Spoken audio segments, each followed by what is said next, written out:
Choi River. Alright, here's our first judge for tonight. She is 51 years old, a businesswoman.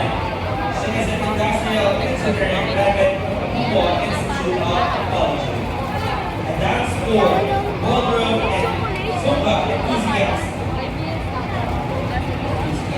And also a woman sector representative, the CE Advisory Group of Domestic Training and Development. A secretary of Seraptimus International, Eiko Oil.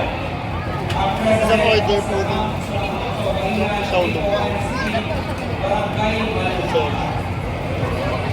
Siyempre, she is the Federation President and in-house dancer in movement shows sa Linggo.